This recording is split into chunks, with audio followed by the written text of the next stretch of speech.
तो आज हमारा परम सौभाग्य है कि श्री श्री गौर निताय भवन में श्री श्री गौर निताय की जानिब से इस्कॉन गौर निताय भवन की जानिब से यहाँ पर समर कैंप गौर निताय भवन में फर्स्ट टाइम हो रहा है। तो फर्स्ट टाइम पहले हमने जब किया था वो स्वामीनारायण प्लेटफॉर्म पे किया था, लगभग 2 ईयर्स अगो, मेरे ख्याल से 2 साल पहले या 3 साल पहले किया था, राइट? ऐसे ही था। तो अभी ये फर्स्ट टाइम भवन के अंदर हम लोग स्टार्ट ले रहे हैं। तो अगर स्पेस हमको छोटा पड़ा तो आगे फिर दूसरा हम प्लेस भी देखेंगे दूसरा प्लेस, ताकि आसानी से सब लोग बैठ भी सकें। तो जब तक अगर यहाँ पे सेटअप अच्छा चल रहा है तो यहीं पे चलने देंगे। और जैसे हम देख रहे हैं कि ये बच्चों का सब बच्चे यहाँ पर आए हैं, तो आप सब लोगों को कैसा फील हो रहा है? बहुत ज़्यादा खुशी फील हो रही है, राइट? तो एक प्रभुपाद जी को मैं पास टाइम डिस्कस करूँगा। श्रील प्रभुपाद जब अपने अमेरिकन डिसाइपल्स के साथ जब इंडिया आए मुंबई में, तो उस टाइम पर बॉम्बे के अंदर जो है ना एक बहुत बड़ा प्रोग्राम ऑर्गेनाइज किया गया था। वहाँ के अलग अलग ऑर्गेनाइजेशन थी, वो सब लोग ने मिलकर ये प्रोग्राम ऐसा कुछ बनाया था। तो उसमें प्रभुपाद जी नहीं था। तो प्रभुपाद जी आए, तो प्रभुपाद जी के ऐसे अमेरिकन डिसाइपल्स को देखकर, शिष्यों को देखकर, तो वहाँ पर जो ऑर्गेनाइजर थे उन्होंने देखा कि भाई ये भी स्वामी जी है, उन्होंने अंग्रेजों को शिष्य बनाया, अंग्रेज डिसाइपल बनाया, तो लगता है कि ये कोई पर्सनैलिटी है, तो इनको भी हम लोग मौका देते हैं बोलने के लिए मंच पर। तो श्रील प्रभुपाद वहाँ पर गए, तो प्रभुपाद जी बैठे, तो पहले सारे मायावादियों ने बोला। मायावादी मतलब जो निराकारवादी होते हैं, उन लोगों ने अलग अलग तरीके से भगवान को प्रेजेंट किया निराकार दर्शन के साथ। तो क्योंकि वो सूखी चर्चा है, बिल्कुल रस नहीं है, जैसे अभी हमको रस मिल रहा है, थोड़ा आनंद आ रहा है, तो वो बिल्कुल ड्राई है। वो जो फिलॉसफी बिल्कुल ड्राई है, उसमें सूखी चर्चा है। तो सब लोग सो गए, हजारों की तादाद में लोग बैठे थे, सब लोग सो गए, उनके लेक्चर में सब लोग सो गए। तो फिर प्रभुपाद जी ने बोला कि उनकी बारी प्रभुपाद की, उनको बुलाया गया। तो प्रभुपाद जी ने बोला कि मैं कुछ बोलना नहीं चाहता हूँ क्योंकि सब लोग सो रहे हैं। तो प्रभुपाद जी ने अपने अमेरिकन शिष्यों को ऊपर बुलाया और बोला कि हम कीर्तन करेंगे, हरे कृष्णा कीर्तन करें। तो प्रभुपाद जी ने कीर्तन शुरू किया, तो एक बच्ची ऊपर आ गई, उसका नाम था सावित्री। वो उनकी डिसाइपल्स की, मतलब जो कपल्स थे उनकी वो डॉटर थी, भक्तों की, मतलब एक बच्ची थी। तो वो आ गई और वो कीर्तन करने लगी, नाचने लगी जोर जोर से। तो वो बच्ची के नाचने से और ऐसा कीर्तन करने से, सुनने से, जितने भी लोग जहाँ पर वहाँ बैठे हुए थे वो सब के सब जागृत हो गए और उत्साहपूर्वक सब लोग कीर्तन करने लगे। तो ये बच्ची के प्रभाव हम देखते हैं कि जो बच्चों का जो प्रभाव होता है वो लोगों को उत्साहित कर देता है। ये बच्चे इतने विशेष होते हैं। सिर्फ क्या है कि इसकी परवरिश जो है वो किस तरीके से करनी है, वो टेक्निक हमको पता नहीं है। तो वो जो क्या है, इस्कॉन जो है पूरी दुनिया में वो गुरुकुल के नाम से सब जगह पर अलग अलग विद्यालय खोल रहे हैं, जिसमें बच्चों को टीचिंग्स दी जा रही है। तो उसमें अलग अलग प्रकार से बच्चों को शिक्षा दी जाती है। तो उसमें एक वैल्यूज में बताऊंगा जिसमें भक्ति चारू महाराज ने कुछ बताया था गुरुकुल के हवाले से। तो उसमें इंडियंस जो थे गुरुकुल में, कुछ इंडियंस के जो है ना, कुछ इंडियंस थे गुरुकुल में बच्चे, और कुछ जो थे वेस्टर्न साइड के थे। तो जो वेस्टर्न साइड के बच्चे थे, जैसे कि अमेरिका से, लंदन से, जापान से, और रशिया से, और जर्मनी से, यहाँ से कुछ अलग अलग चिल्ड्रंस थे वहाँ के भी। तो जो वेस्टर्न साइड के जो चिल्ड्रन थे उनको भी और इंडियन चिल्ड्रंस को एक साथ रखा गया। जब एक साथ रखा गया तो फिर जो वेस्टर्न चिल्ड्रंस के जो बच्चे थे वो क्या थे, वो उनके अंदर बुरी आदतें थी, बैड हैबिट्स, है ना। तो कोई जो है किसी को छिटकारी मार रहा है, कोई मस्ती मजाक कर रहा है, किसी का टांग खींच रहा है, किसी को चमाट मार के भाग जा रहा है, किसी को क्या कर रहा है। तो इस तरीके से वो बच्चे जो है ऐसा कर रहे हैं। तो वहाँ पर जब देखा कि गुरुकुल में जो इंस्ट्रक्टर होता है, बोलने वाला, समझाने वाला, पढ़ाने वाला जो टीचर, तो वो परेशान हो गया, बोला ये वेस्टर्न के जो बच्चे हैं ये हमारे बच्चों को खराब कर रहे हैं, इस तरह। फिर उनको अलग रखा गया इस तरह। तो ये अलग अलग तरीके से बच्चों को वहाँ पर गुरुकुल में शिक्षा दी जाती है, क्योंकि उनकी किस तरीके से संग करने से ये बच्चे वैसे बन जाते हैं। इसी तरह जो माता पिता है, जो पेरेंट्स है बच्चों के, तो वो माता पिता, अगर माँ है वो टीवी देख रही है, ठीक है ना, और गाने सुन रही है ना, फिल्मी दुनिया के, या स्मार्टफोन ज़्यादा यूज़ करती हैं, इस तरीके की जब वो हैबिट्स देखते हैं बच्चे उनको, तो बच्चे भी वैसे ही बनते हैं। जैसे घर के माता पिता लेट सो रहे हैं, रात को लेट सिटिंग, मतलब बैठ रहे हैं, लेट सो रहे हैं, ठीक ना, तो बच्चों की भी वैसे ही आदत बन जाती है, बच्चे वैसे ही सीखते हैं। तो अगर हम लोग पेरेंट्स हैं और बच्चों को सही रूप में अगर शिक्षा दें, है ना, उनको समझाए शास्त्र के अकॉर्डिंगली, ठीक है, तो हम देखेंगे कि उनका पूरा घर परिवार जो है वो पूर्ण रूप से शुद्ध हो जाएगा और घर में सारी चीज सिस्टमेटिकली जो बच्चे जो है वो उनकी परवरिश बिल्कुल अच्छे तरीके से हो और वो बच्चा सबको लाभ पहुंचाने वाला होगा। तो श्रील प्रभुपाद जी का एक मैं कोट पढ़ूंगा, उसके बाद नीतम आचार्य जी कुछ समर कैंप के हवाले से।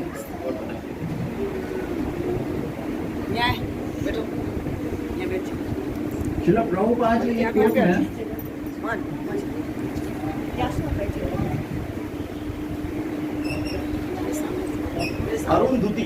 अरुण श्रील प्रभुपाद जी की एक शिष्या थी, माता जी डिसाइपल थी, उनको श्रील प्रभुपाद जी लेटर लिखते हैं 30 जुलाई 1972 के अंदर श्रील प्रभुपाद। उसके अंदर श्रील प्रभुपाद बच्चों की महिमा बता रहे हैं, वैल्यूज, जो कृष्ण भावना भावित जो माता पिता हैं और उनके जो बच्चे हैं कितने महान है, उनकी परवरिश कैसे होनी चाहिए, तो उसका महानता बता रहे हैं श्रील प्रभुपाद। ठीक है, तो प्रभुपाद जी कह रहे हैं बच्चों की पूजा करना, यहाँ पे कह रहे हैं बच्चों की पूजा करना विग्रहों की पूजा से अधिक महत्वपूर्ण है। हरि बोल। ये समझने वाली है, इसकी वैल्यू को समझ।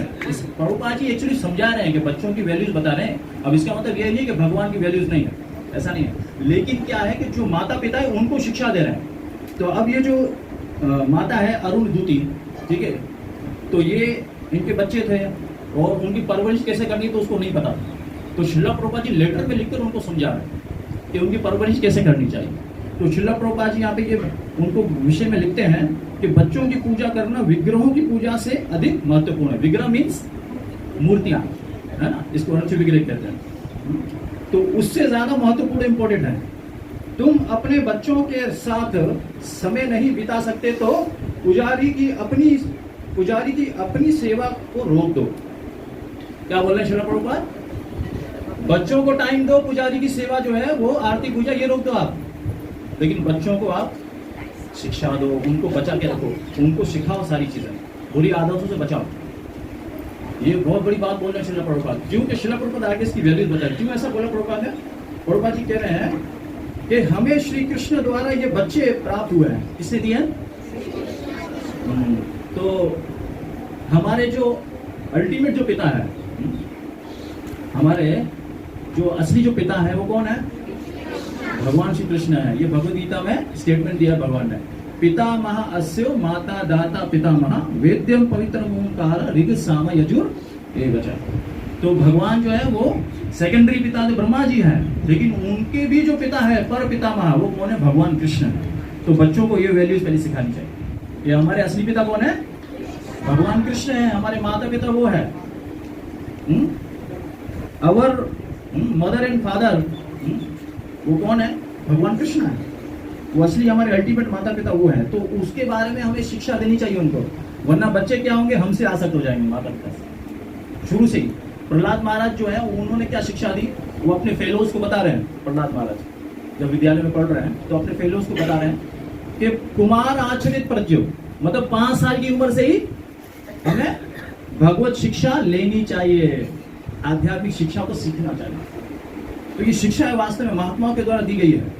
ठीक है, तो यहाँ पे प्रभुपाद जी कह रहे हैं कि हमें श्री कृष्ण द्वारा ये बच्चे प्राप्त हुए हैं, ये वैष्णव हैं, ये वैष्णव है और हमें अत्यंत सावधानी से इनकी देखरेख करनी चाहिए, बहुत ही सावधानी के साथ, होशियार होकर हमें इनकी परवरिश करनी चाहिए। ये साधारण बच्चे नहीं है। Srila Prabhupada is not ordinary children, साधारण बच्चे नहीं है, वे वैकुंठ से आए हैं और हम अत्यंत भाग्यवान हैं।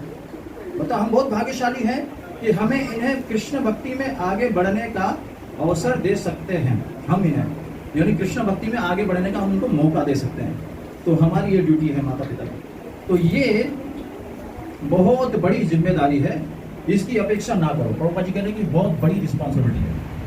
तो जो हाउस होल्डर लाइफ में है, जो जिनकी संतान है, जिन्होंने संतान उत्पत्ति किया है, तो वो संतान कोई साधारण संतान नहीं है, खासकर वैष्णव की जो संतान है। अब जो लोग वैष्णव नहीं है उनके लिए भी हम लोग क्या करते हैं, जो वैष्णव है अपनी संतानों को शिक्षा देकर के उनकी संतानों को शिक्षा देता है। इस तरह ये पूरा सिस्टम होता है। तो हम देख रहे हैं कि कृष्ण बलराम है, वो तो साक्षात भगवान है या नहीं? लेकिन उन्होंने भी गुरुकुल में जाकर सांदीपनी मुनि से शिक्षा ली, कृष्ण भगवान। इसी तरह राम भगवान का जब प्रकट ये हुआ तो ये चारों दशरथ के 4 पुत्र प्रकट हुए। तो उस टाइम पे दशरथ महाराज ने डायरेक्ट क्या बोला वशिष्ठ मुनि को कि आप इन सबको प्रशिक्षित करो, इनको शिक्षा दो। तो गुरु वशिष्ठ मुनि उनको अपने आश्रम में लेके और सबको बाहर निकाला, बोला सब लोग बाहर जाएं और इनको यहाँ पे अकेले छोड़ दो, ठीक है ना। अब देखिए क्यों ऐसा बोला, क्योंकि देखिए माता पिता अगर रहेंगे गुरुकुल में तो माता पिता का क्या होता है, बहुत ही पैम्परिंग, मतलब लाड प्यार होता है अपने बच्चों से, तो वो शिक्षा नहीं ले सकेंगे, इसलिए उनको गुरुकुल भेजा जाता है। ये वैल्यू समझना है, इसलिए उनको गुरुकुल भेजा जाता है। तो गुरु के वहां पे सानिध्य में रहकर वो शिक्षा ले सकेंगे, उसकी बात मानेंगे। तो क्या नाम है, दशरथ महाराज ने उनको वशिष्ठ मुनि के पास भेजा, और तो वशिष्ठ मुनि जो वहां पर उनको अपने साथ आश्रम में लाए तो वशिष्ठ मुनि ने इनको बिठाया सबको और उनकी परिक्रमा की, बच्चों की, चारों भाइयों की परिक्रमा। उसकी वजह ये थी क्योंकि ये साक्षात भगवान थे। तो वशिष्ठ मुनि ने कहा कि प्रभु आप तो साक्षात भगवान हैं और हम एक क्षुद्र जीव हैं, गिरे हुए, ठीक है ना, तो मैं आपको क्या शिक्षा दे सकता हूँ। तो वहां पे भगवान ने कहा कि नहीं, मैं इस संसार में जितने जो गृहस्थी जीवन है, जिनकी संतानें और उत्पन्न होंगी आगे आने वाली, उन सब के लिए शिक्षा के लिए मैं ये सब रोल प्ले करता हूँ। तो ऐसे भगवान राम ने वशिष्ठ मुनि को कहा। तो इसलिए सोचिए साक्षात भगवान भी गुरु धारण करते हैं, तो बगैर गुरु के या गुरुकुल के हम लोग आगे नहीं बढ़ सकते। इसलिए ये जो वर्ण आश्रम सिस्टम है इसमें पहला यही होता है, ब्रह्मचारी है ना आश्रम। तो ब्रह्मचारी मतलब बच्चों को 1 से लेकर 25 साल तक ये शिक्षा दी जाती है। कौन सी शिक्षा? हमारे जो हवास है उन हवासों को कंट्रोल करें, हमारी जो वासनाएं हैं इन वासना, क्योंकि कई जन्मों से वो माँ के घर में आते आते कई जन्मों से पाप किया बच्चे ने, कई जन्मों से, तो उसको आप अपने स्टाइल से उसको बैलेंस नहीं कर सकते, उसको गुरुकुल में भेजना पड़ता है, तब जाके गुरु क्या करता है, उसकी वासनाओं को खत्म करता है। इसलिए गुरुकुल में बच्चों को भेजना चाहिए, ये बहुत जरूरी है। बच्चों को शिक्षा नहीं है तो आगे चल के वो अच्छे गृहस्थी भी नहीं बन सकेंगे, और फिर क्या है कि बिल्कुल एनिमल लाइफ बिताएंगे। तो ये बच्चों को शिक्षा केंद्र में लाना चाहिए, जो जहाँ पे टीचिंग्स होती है। तो आगे चलकर हम लोग इसको रेगुलाइज भी करेंगे, वीकेंड पे वंस इन अ वीक, हफ्ते में एक बार कोशिश हम करेंगे। लेकिन इसके अंदर हम सब जितने भी जो पेरेंट्स हैं, जो बच्चे आ रहे हैं, और भी बच्चों को हमने लेके आना है ताकि उनको शिक्षा दें, उन सब का सपोर्टिंग चाहिए, इस सिस्टम को हम लोग आगे बढ़ा सकें। क्योंकि पाकिस्तान में अगर हम लोग सनातन धर्म को सही रूप में इस्टेब्लिश कर सकते हैं तो वो अभी जो आने वाली न्यू जनरेशन है उनको टीचिंग्स दी जाए, उनको शिक्षा दी जाए, ये बहुत ज़रूरी है और ये सबकी जिम्मेदारी है। और जो गृहस्थी आश्रम है उनका काम यही है, जो माता पिता जो पेरेंट्स हैं वो क्या करें, बच्चों को ऐसे गुरुकुल में ऐसे स्थान में भेजें ताकि उनके बच्चों को शिक्षा मिल सके, ठीक है ना।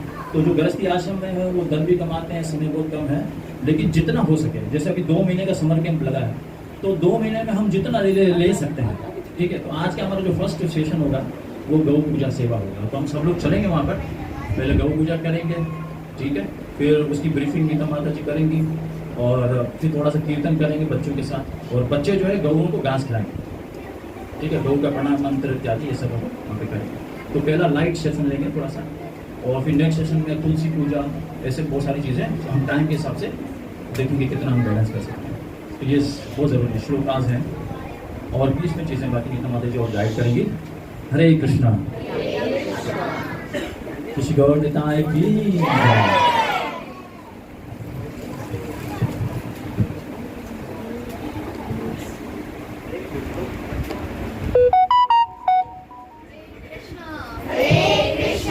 तो आपका अगेन बहुत बहुत हार्दिक स्वागत है समर कैंप में।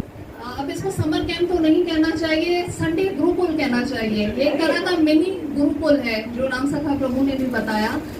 तो वक्त का क्योंकि आभास है तो हम जल्दी से कुछ क्विकली डिटेल्स के बारे में बात करेंगे ब्रीफली। यानी कि ये जो सेशन होंगे इसमें क्या क्या किन खास बातों का आपको ख्याल रखने की आवश्यकता है। ये बहुत सोच विचार के बाद और काफ़ी इसके अंदर एजुकेशनिस्ट बहुत सारे इसमें स्कॉलर्स हैं, इसमें टीचर्स हैं, इसमें कह सकते हैं कि डॉक्टर्स भी हैं। तो काफ़ी लोगों के इनपुट के बाद इसको हमने फाइनल किया है। तो इस पूरा जो इनिशिएटिव है, प्रोग्राम है, इसका पूरा लाभ लेने के लिए आप सबको कोशिश करनी होगी। तो पहली चीज़ मेरी रिक्वेस्ट ये होगी कि हाफ एन आवर पहले आप रिपोर्ट करें अपने बच्चे को यहाँ पर, यानी आधे घंटे पहले यहाँ पर आपका बच्चा जो है वो होना चाहिए यहाँ पर। जब भी संडे का सेशन हो, हमारा टाइम जो है वो 9:30 से स्टार्ट होगा, 9:30 से, लेकिन कोशिश कीजिएगा कि 9 बजे यहाँ पर सारे मौजूद हों, माता पिता के साथ मौजूद हों या बहन भाई हैं तो उनके साथ भी आ सकते हैं। 6 सेशन अटेंड करना बहुत ज़रूरी है, क्योंकि आप सबको पता है कि ये जून से लेकर जुलाई तक का है, लेकिन इसमें आपने हर बच्चे के लिए ये ज़रूरी ज़हन में बात रखनी है कि 6 सेशन अगर अटेंड करेगा आपका बच्चा तो ही उसको सर्टिफिकेट मिलेगा। और ये सर्टिफिकेट की पूरी एक सेरेमनी होगी, उसमें भगवान ने चाहा तो डिग्निटरीज को बुलाएंगे और बड़े लेवल का ये प्रोग्राम का हम सोच रहे हैं। तो आप सोचें कि ये कोई बहुत मामूली चीज़ नहीं है, इसमें गिफ्ट्स प्राइजेस भी होंगे, बहुत सारी चीज़ें हैं।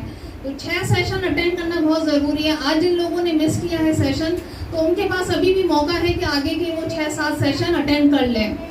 नेक्स्ट चीज़, लोग बहुत पूछ रहे हैं कि ट्रेनर्स कौन है इसके अंदर, कहाँ से। तो मैं आपको इसमें बहुत अहम सूचना देना चाहूँगी कि हमारे पास इसमें डॉक्टर्स भी हैं, और ख़ास तौर पे जो अमेरिकन सर्टिफाइड बोर्ड थेरापिस्ट हैं, जो बच्चों की ही टीचिंग के ऊपर ट्रेन हैं इंटरनेशनली, उनको हम जो है वो आपके बच्चों के साथ एक्टिविटीज़ कराएंगे। इसमें इवन जिन बच्चों के मार्क्स कम आते हैं, किन बच्चों के मार्क्स कम आते हैं, हाथ ऊपर करें। कम आते हैं, थोड़े बहुत दिल नहीं लगता पढ़ाई में, ऐसे प्रॉब्लम्स होते हैं, तो ऐसे भी सेशन हम करेंगे। हेल्थ बच्चों की जो है कैसे इम्प्रूव करनी है, उसमें भी सेशन होगा। और धार्मिक शिक्षा तो है ही ऑब्वियसली, तो इसमें आप सबका ऑपरेशन होगा। तो हम ये बहुत अच्छी एक्टिविटीज़ आगे प्लान कर रहे हैं। और ख़ास तौर पे इसमें क्लासरूम सेटिंग नहीं होगी।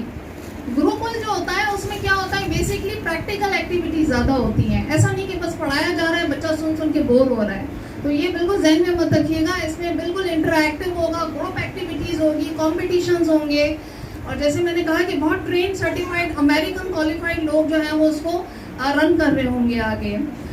अब इसमें एक और जो इम्पोर्टेंट चीज़ है, अब जो गौ सेवा के लिए, हम गौ माता की सेवा के लिए जाएंगे, तो कृपया अगेन प्रोटोकॉल ये होगा कि माता पिता जो है वो पीछे खड़े रहे, और जो बच्चे हैं वो आगे सारे आ जाएंगे। ग्रुप फोटो भी एंड में होगी। और श्री कृष्णा जो है वो वेल विशर हैं काउस के। काउस किस को पसंद है? गौ माता, गाय, वाह, सबको ही पसंद है। और क्यों पसंद है? क्योंकि भगवान कृष्णा को पसंद है, हमें दूध मिलता है, उससे दही मक्खन बहुत कुछ मिलता है, तो वो हमारी माँ है एक्चुअली। तो उसकी सेवा के लिए एक शॉर्ट सा मंत्र मैं आपको बता दूंगी, क्योंकि नमो देवाय ब्रह्मणाय ये वाले भी मंत्र हैं, और भी बहुत सारे वेदास के अंदर मंत्र हैं, लेकिन बहुत सिंपल सा मंत्र जो कि बच्चों को याद हो सकता है वो है ओम श्री सुरभाय नमः। बोले मेरे साथ, ओम श्री सुरभाय नमः, ओम श्री सुरभाय नमः। तो जब भी आप जाएंगे गौ माता के पास, तो आप ये मंत्र पढ़ के प्रणाम करेंगे, ओम श्री सुरभाय नमः। और शास्त्रों अनुसार ये कहा गया है कि पानी या जो घास है वो आप गौ माता को ऑफर करें, और उसके बाद उसकी परिक्रमा करें। तो गौ सेवा का कोई बहुत विधि विधान हम सबको फॉलो नहीं करना। तो आज की जो पहली शिक्षा होगी वो हम गौ माता के आशीर्वाद से शुरू करेंगे। सो आइए हम सब चलते हैं गौशाला की तरफ। बहुत बहुत धन्यवाद आप सबका, और again best wishes to all the parents, all the kids, and lots of claps for all the parents taking this forward. Hare Krishna.